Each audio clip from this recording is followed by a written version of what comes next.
friends, Yeah, welcome again to this Gikku Diary for the Kumbi-Gikku Show. Today, we are going to discuss the career of Virat Kohli as far as his test cricket is concerned. About 5 days after Rohit Sharma announced his retirement from test cricket, the last thing the Indian cricket needed was Virat Kohli also following suit. But then, Virat Kohli has been playing cricket, especially test cricket, in his own terms in the last couple of years. To discuss with me is K. Srinath, the former Karnataka and Tamil Nadu player, and now a BCCI-panel umpire and also the author of the Handbook of Cricket Psychology. K. Srinath, welcome to Gikku Diaries. And Virat Kohli following Rohit Sharma in announcing his retirement from test cricket. Did you see this coming? Certainly not. I mean, it's been a shock, really. In fact, in the last show when we discussed Gikku, you were asking me whether I was surprised with Rohit Sharma's retirement. But somewhere, it was on the anvil, on the cards that Rohit could, pull it off. But this certainly is a big surprise, because for the last couple of days there's been a lot written in the social media. There's been a lot of web portals saying that Virat has been in constant touch with the board, and he's written to them saying that he wants to call it quits from Test match cricket. But because there's so much going on today in the social media world, I thought it was just another big news that was coming up. But today, when I saw the post again on Insta, yes, I was really shocked. I think certainly not great news per se in terms of a cricket fan. But yes, again, what has gone through Virat, what has gone through his mind, certainly it's a well-informed decision he would have taken. I think certainly respect for Virat Kohli. And yes, I would say a sad day for Indian cricket, because we are seeing a transition a phase that is happening with Indian red ball cricket. And yes, 5 days span. We have the Indian captain stepping down and following suit, one of the most decorated red ball cricketers in modern day cricket. He's no lesser than a Colossal. So I think it's a big day, in Indian cricket. Shri, if you look at the last 6 months, first it was Ashwin retiring from Test cricket midway through the Australia series, doing it after the Brisbane Test, and before Melbourne Test, where he was assured of playing. Then it was on 7th May, Rohit Sharma, now Virat Kohli. How big a setback is this for Indian cricket, especially when they are just about a month or so away from the crucial tour of England? Massive shoes to fill, Jiko. It's just not only about, Virat Kohli, the batsman, Virat Kohli, the leader. I think the fear he instilled in the opposition was something massive. Now, England, the opponent, would certainly breathe easy, saying that they're not seeing three giants of world cricket. The contribution of either Ashwin or Virat Kohli or Rohit Sharma put together. I mean, it can't be measured in any which way. I think it's been massive. Yes, first, Ashwin, it was a pretty surprise call midway in a tour.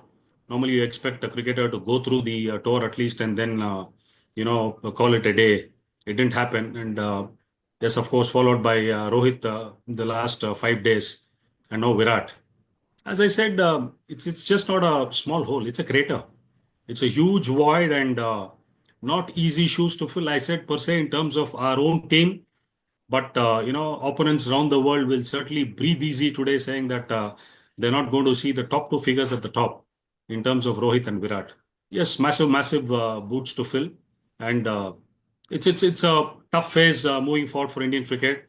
As you said, a tough 5 series tour in England.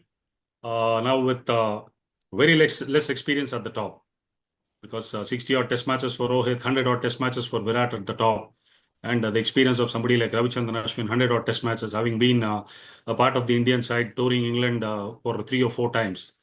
Experience-wise and with their quality, I think Indian team is going to miss them big time. I thought with Rohit Sharma having gone before the England series, perhaps Virat Kohli could have at least gone for one final series in England, and in the process also guided the whoever the new captain is, and it is most likely going to be Shubman Gill, and that is what it's most likely to be on. So perhaps guide a new captain on the tough tour of England, and perhaps maybe call it quits, because it would have been a good way to sign off also. Because if you remember in 2014, when he went on his first tour of England, it was disaster. 134 runs at 13.4. He could not get, he didn't know where his next run was coming. But then after that, he made up with two more series of England. And the 2018 was a very good successful trip with 200s and 350s or so. But I thought this was something where he could have gone, been that elder, guided the youngsters. But then how will the new captain take this forward? You think there is some similarity to what happened with Australian cricket 1984, when Dennis Lilly, Greg Chappell and Rodney Marsh stepped down simultaneously, and Australian cricket was was going to rebuild with Alan Border and Bob Vinson as captain and coach respectively. And we know what Australia went on to achieve in the next years with the subsequent captains also, isn't it? Do you think this is something that India can also look back on that Australian example and grow from here? I think, yes, these three guys are not somebody who can be replaced very easily. But yes, the show moves on. I mean, nobody is invincible, or it's not that somebody can play on until 60 or 65. Yes, having said that, yes, you made a very valid point, Jiko. I mean, could have hung around for 5 more test matches, being the big brother in the side, because hardly there's any experience up the top now. Barring KL Rahul, who's played 2 series in England. It's early days for somebody like Shubman Gill in England. He's just played a test match there. And even for somebody like Yashasvi Jaiswal. And what else is left there in your tank up the order? I mean, it could be Sai Sudarshan, it could be a Devdutt Padikkal, it could be Dhruv Jurel, or even Rishabh Pant has had one stint there. But yes, India are woefully short of experience at the top. And mind you, we are starting the series in the 3rd week of June or end of June. It's the first half of the summer in England, wherein the ball is going to do a lot and it's going to be tough. It's just not about the skill set. It's about the mental side of it. How strong a player has to be mentally and preparation-wise. And Virat is somebody who's seen it all. As you said, he could have been of immense value to the side. But having said that, I mean, nobody can now, draw a line and say what prompted him to, bid goodbye, when the IPL was happening. Could be any reason. But I think it would have certainly been a very, very well-informed decision he has taken, because his record speaks value about what he's done for Test match cricket. 14 years he spent in Indian Whites. 2011 was the year he made his debut. He's the 4th highest run getter for India in Test match cricket. Most number of Test wins as a captain when he's captained India in red ball cricket. Right. And when he was at the helm of affairs with the red ball team, India was at the #1 spot for the maximum. And he was the first Indian captain to achieve a victory in Australia. And the list goes on. I mean, the consistency he brought into his play, the brand of cricket India played under him, the fear he instilled in the opposition. I mean, India was taken for granted when they toured the Sena countries. But when he took over the mantle post-Dhoni in 2015, I think till he was captain till 21, I think India was a different side when they toured abroad. Because always we had this set skill, when we played on turners in India, Ashwin and Jadeja were reeling opponents off just like 9 pins. But when it came to the Sena countries, I'm talking in terms of South Africa, England, New Zealand, and Australia, I think India made a mark when, Virat was the captain with the combination of Ravi Shastri as the coach there. I think massive impact. And we heard a lot of former players saying that, Rohit's calmness, his demeanor would certainly be missed around. Now, Virat's aggression, the sort of intensity he brought to the game would certainly be missed on and off the field. So two contrasting characters, just calling it quits in 5 days. I think it's a huge time for Indian cricket now. So how these youngsters are going to step up and come to the party is a big question now in England. Shri, if you have listened to his interviews to the broadcasters wherever he came, be it the IPL or the odd internationals, He's always been speaking about wanting to quit when he was losing interest. And he also was speaking about playing for the enjoyment of it. And also, he had nothing to prove to anyone now because that was the stage that he has reached. So perhaps you said about what prompted him to quit.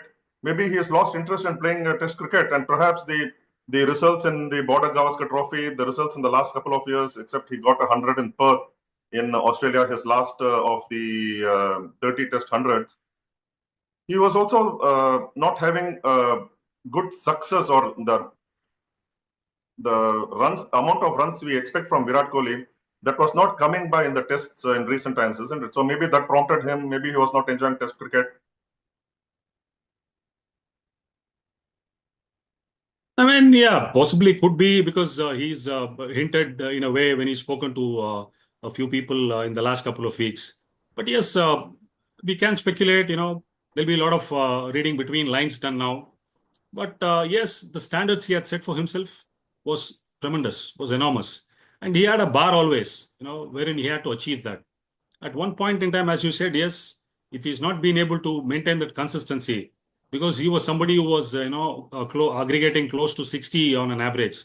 And when that started slipping down to mid 50s and he ended up in the late 40s, close to 50, I think he might have felt somewhere saying that, am I there? What is it I'm there for? Yeah, these are all questions that might have run through his mind, but not for, us to speculate about could this be one of the reasons. Yes, whenever he stepped onto the field in whites, it could be, recently he played for Delhi in one of the Ranji Trophy games. So his intensity, the energy brought to the ground was something phenomenal. So maybe did he lose that mojo after the BGT? Because last couple of years have been pretty dry for him. So could be one of the reasons. But yes, whatever it could be, it's a huge loss for not only Indian cricket, but for world cricket. Right, and there was a phase where he was scoring not less than 150 runs. No, he was known for his big daddy hundreds, and he's got about 7 double centuries in Test cricket, which is phenomenal. And it was almost like, especially that 15-16 season, where he was scoring nothing less than a double hundred. So that speaks about what the standards that he has set. And now, if he scores even a 50, it's regarded as a failure by Virat's standards, isn't it? Yeah, I mean, a player of such a caliber. I mean, prior to Virat, it was Sachin Tendulkar or a VVS Lakshman or a Rahul Dravid. Whenever they stepped onto a cricket field, nothing less than 100 was, considered as a failure. I think that was the sort of standards they set for themselves. And, the pressure, the anticipation, the expectations of millions of fans across the world would certainly be weighing down on you. And when you are not able to step up at that point in time, somewhere you might feel that you're letting not only yourself, the team, the nation, the fans down. But having said that, in fact, I was reading one of his quotes where he said, by no stretch of imagination, I was one of the most gifted cricketers. And I was never one who was technically sound. But I always felt when I went to bat there, I wanted to make sure that I was one of the best in the world. I mean, that speaks volumes about a guy who's played 100 plus test matches in various countries, who's got 30 test match hundreds. He's reeled off match winning performances. I mean, when people watch Virat on the field of play, they only relate to his aggressive nature, the way he cheers his players, the way he gets under the skin of the opponent. But the humility in that statement speaks volumes. There is something interior or the inner side of Virat I really saw, when I read that statement. I mean, it's something, phenomenal from a player of that caliber who's seen everything in cricket. You know, it's been a monumental career.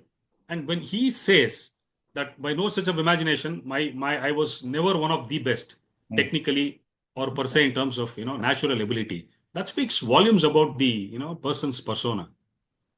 And the way he changed his lifestyle to become a successful cricketer, the way he has changed the face of Indian cricket, and he was one who revived the pace bowling in Indian Test team that they began to win overseas, and the belief in, say, the pace bowlers of the caliber of Jasprit Bumrah, Mohammad Shami, even Hardik Pandya to some extent, whoever came in, we should not forget Umesh Yadav. So they all blossomed under his captaincy, and of course, he also gave that cushion of going with an extra bowler, be it a spinner or a pace bowler, and that showed results, isn't it, Sri? Yeah, I mean, he's a person who's just positive, in whatever he does. It's personified in his character. Yes, when people talk in terms of, when they started talking about his technique in the COVID period, when he started nicking off, getting out in the slip, a lot of people said, his head was falling, he was not reaching to the ball. And he said that, whatever amount of runs I've made, I've played in the same way. So that's my style of play. So all the pundits, the purists, when they sit with a mic in the hand, they are there to comment about what somebody does. But end of the day, like the other day, I was reading a tweet of one of a famous Indian cricketer. He said, trophies are for teams. It's for the team. But consistent performance is for a player. Like that was standout. That's what Virat Kohli always, looked forward to. But yes, much, much uh, big time decorated career for Virat. And I personally, I never, when a cricketer calls it quits, I always have a discussion saying that he could have gone on for 6 months, 1 year, whatever. But I say it's an individual decision. It has to be respected. Yeah. But today, when I read that post and I was sitting in a local club match of my under 16 boys, I was telling a couple of my people sitting next to me, I said, I think Virat still had 2 years of cricket left in him. And the immediate reaction, everybody looked at me and said, Sri, is it you? I said, yes. I just loved the way this man went about his game. Mm. Because again, I was lucky enough to, have stood in many of the games he played. We have had run-ins. He always has a word or two to say because that's the way he's played the game. And today, all those people who had a lot of things to say about Virat have just made a U-turn immediately and said, the world is going to miss one of the modern day greats. So that's how Virat has been and will be. And certainly, he was one who always spoke about the importance of Test cricket, especially in recent times, and earned respect from the contemporary cricketers from all the cricket playing nations. So that was how much he loved Test cricket, or how much importance he gave to the white ball, to the red ball format, the white clothing long duration game, isn't it? That is why it is surprising that he called it off, especially when the crucial series in England was not far away. So that means, Gikku, we have to just sit back and think how much he might have thought about giving up red ball cricket. Correct. There would have been n number of factors that he would have taken into account because it was like second skin for him. As you said, he advocated, the resurgence of red ball cricket. As you said, he gave the fast bowlers the freedom. We went with 4 fast bowlers when we played abroad. And, he bought in that culture of winning with the aggressive style of play. So, yes, it would have been really tough for him also to arrive at this decision. Yes, normally I don't use this tagline, but I think it's an end of an era. And the legacy he's left behind with red ball cricket, with 2 cricketers, I would definitely say. One is R. Ashwin, the other is Virat Kohli. These 2 guys, I think it's not only the dressing room, the cricket fans, the teammates. It's worldwide, their opponents, because they were up for a challenge. When Australia started succumbing under pressure, one man who took them on, was Virat Kohli. I think he bought that belief and instilled that, confidence in the rest of the players. I think the self-belief he had, self-confidence he had, that rubbed off on the other cricketers also. I said 2 contrasting personalities within 5 days span. One cool as a cucumber, the calming influence. He bought in that sort of camaraderie in the dressing room. The other one who had everybody always on their toes, Virat Kohli. I think big time cricket is going to miss them, I would say, in large. And like you said, the aggression rubbed off on the others. We saw him in his first test as captain in Australia, the Adelaide Test match 2014-15, where Dhoni was not fit enough to play the first test of that series. he went for a victory, and though India lost by about close to 50 runs, he went for the win, and that was what he always believed in, going for a victory. And him and the Ravi Shastri combination gelled well for the time that they were guiding Indian cricket, wasn't it? But Sri, that particular Test match, I always thought if they were going for a win, yes, agreed. But if they knew that they were going to lose in the process, I believe that they should have just drawn that game than go all out and lose it. It's a different way of thinking. But then always, if you can't win, you always draw save the match first, isn't it? That was my first thought that particular year, that particular day. But then as it happened, they went for a win, and that set the tone for, and that is why he's the most successful Indian Test captain. So that willingness to win, that go all out for a win. How did you look at that particular Test match? And the overall thing of going for a win and then losing in the process, and they say they don't mind losing in going for a victory. I think there was an era, Jiko, in maybe 80s was the time. If India managed to draw a Test match abroad, it was like a victory. Right. I think that was the mindset of the cricketers who played at that point in time. But post that, there was a time when Azhar was the captain and India played on turning tracks where Kumble, Venkatpati Raju and Rajesh Chavan formed a formidable trio. But again, we were poor travelers outside of our country. Having said that, you hit the nail on the head. I think Virat knows only two ways. He knows either go for the kill, in the bargain you lose, you don't mind. Hardly, I think, post him becoming the captain, India has ever settled for a draw. It's been a rarity. Yes. Either we won or we've lost.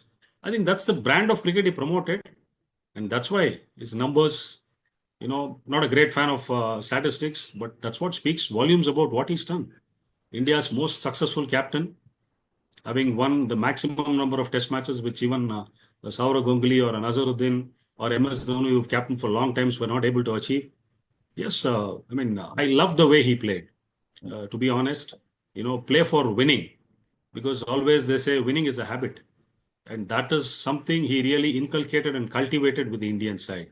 And not for 1 or 2 years, for a good 6 years, he saw that, we were there only to win. Play to win was his motto, and Right. he succeeded really well in that. Shri, does the retirement of Rohit Sharma and Virat Kohli within 5 days give any hope of reviving their careers? I'm talking about Ajinkya Rahane and Cheteshwar Pujara, because you also need experience in the Test ranks, especially in England. And those two have played, and they have played not just represented India in England, but also have the experience of playing county cricket in England. So, you think there is any chance of them hoping to make a comeback, or you think it's just look beyond them and completely go for the youngsters and build the team for the future? The way this committee is worked in the last year, I think they are looking beyond. And yes, due respects to the careers so far of Pujara and Rahane. 100 Test match cricketer is Pujara. He's had tremendous success. The same with Rahane, who's 80 plus Test matches. It would be a knee-jerk reaction to claw back and say, would we have two experienced cricketers there? I mean, you live by the sword, you die by the sword. That's how this game has panned out. And be it England, be it India, be it Australia, be it South Africa, New Zealand. These 5 countries are, ones that have really gone for the kill and played to win. So there's no backtracking, personally, I feel. And to be honest, they would be more happier to blood guys like Sai Sudarshan, give even Sarfaraz Khan a go, because a lot has been spoken about his technique and will he be successful. Unless somebody is blooded and played either in Australia or South Africa or England, how can you write somebody off saying that he's not good at something? So to me, honestly speaking, I think there's no looking back to Pujara and Rahane, though they might, still be hoping that after the retirement of these two, there might be a ray of hope or just 1 foot to get in. But somehow I feel that they're not going to look backwards. I think it's just upwards and onwards from here on. Sri, what is one thing that you'll remember Virat Kohli in whites? Of course, you have umpired his games at the Ranji level, the IPL level. You have seen his matches, his knocks. Something that you have to pick one image of Virat Kohli, what would that be? I mean, it's difficult to just coin one word. If I would say is pure passion for red ball cricket, because I can use a number of adjectives. I can talk about his tenacity. I can talk about his resilience. I can talk about his aggressive nature. But he looked like somebody who was born to don the whites. I think his passion to rule the roost and be a king of red ball cricket. So passion is one thing that, especially in modern day cricket, but I would just coin one word for Virat. And to me, I will always remember Virat as somebody who maybe not the Virat Kohli and Ravi Shastri combination that did well for Indian cricket. I thought Ravi Shastri should have led India in more than just that one test, which was the Hirwani test of 1987. And perhaps as a coach, he saw himself doing, or he saw himself in Virat Kohli, what he could not do for long for India, that he saw himself in Virat Kohli. That is what I will always remember. And of course, his getting into the skin, under the skin of the opponents, and his passion, his everything. That's there for the world to see. But this is what, and even had a conversation with Ravi Shastri in the Saurashtra Test match against England, I think in 2016. Did you see yourself in Virat? And he said yes. So that underlined my whatever thoughts that I had of Virat and Ravi Shastri. The two combined, both played aggressively, both wanted to win. Of course, Shastri has 100% test record victory as a captain. So fantastic, yeah. And the conversations you have had with Virat, how have they been? You said not an easy player to umpire in matches, but then it was probably just on the field, stayed on the field. Yeah, I mean, most of these guys, the marquee players, always had their way on the field. But off the field, the immediate moment they would just let go whatever was happening there. Yes, I mean, it was pleasure to, have been there in the middle and no better seat on a cricket field to watch him perform from there. Not very lucky to have seen him play in whites, that many. But yes, fabulous cricketer. And the world can talk anything about anybody, but I would say, a black lettered day in Indian cricket, one of the icons of modern day cricket, and you can say a living legend. Absolutely. He's left behind a legacy that's unparalleled in Indian cricketing history. I mean, today is something like, I always recall saying when Gavaskar called it quits in 1986. I thought, will there be anybody else to fill Gavaskar's boots? Right. So it has happened. Then when we started realizing what cricket was, it was Tendulkar. Then we saw Kumble, we saw Dravid, we saw Lakshman, we saw Sehwag. And none of these guys are, cricketers who are small time. Saurav Ganguly, MS Dhoni. So then we saw Ashwin, I've seen Virat. Now, before that, it was Rohit Sharma. I think the dawn has come down, the sun has set on certain glorious careers. But as I said, the show will not stop. The show will go on. And who knows? Tomorrow, Shubman Gill might be your future Virat Kohli, or an Yashasvi Jaiswal could be the next big thing in Indian cricket. So we can't write anybody off, but yes, tough times ahead. And we talk about resurrection happening. And I think ideally not the time, but we have to put up with it. And yes, the 5 test matches in England is going to be an acid test, not only for the Indian team, but for a lot of youngsters. And as we are getting close to winding up the show, my only thing is just if sense prevails, if they want to put Shubman Gill on the chopping board with Virat not around, I think the experience of KL Rahul should stand in good state. And I think they should take it one at a time and allow, Shubman as a batter to blossom in England. If he comes good, then they can look forward and have Shubman Gill as a long-term captain. Anyway, that's a call that the committee has to take. But yes, Virat, certainly, I will miss you. The cricketing fraternity worldwide, your fans, your opponents, your teammates, the aggression, the passion, the intensity you brought to the ground, the energy will certainly be missed. Yes, Sri, I totally back you. I'm with you with the experience of KL Rahul to be leading in England. And yes, like you said, Shubman Gill be the long-term beyond England. With 1800s in international cricket, I'll just finish it off with this. With 1800s international cricket, we all thought that is left for Virat Kohli to get to the 100 hundreds and equal Sachin's. We all thought he could do it with both tests and one-dayers and probably get closer to that. Now with him going away from test cricket, of course, T20 is out of question. It is not going to be easy for him to score 18 in ODI hundreds in the whatever years is left for him. So we can safely say that the 100 hundreds is going to be only Sachin's. Well, Virat has never looked a number man. I've never come across him, talking about his personal milestones at any length. So he certainly would be, happy with what he's done in red ball cricket and T20 cricket. I think whatever is left with him, he's still an Indian cricketer in ODIs, along with Rohit Sharma. And the Indian team and the management and the players around them should really be pleased to see them around, at least in the Indian blues for some more time. Yes, personally, yes, I would like him to reach that 100 hundreds. But nowhere I have even heard or, there's been an inkling from his side saying I'm playing for numbers. Having known that, Virat is Virat. The king has set his foot away from red ball cricket, but we would still see him in the Indian blues in the 50-over format. Thanks, Virat. Thanks for all the entertainment you've provided in red ball cricket. Test match cricket will certainly miss you. And yes, on a personal note, me, the millions of cricketing fans around the world, the Indian cricket team, the dressing room, the umpires might breathe easy a little bit, but certainly they will miss you.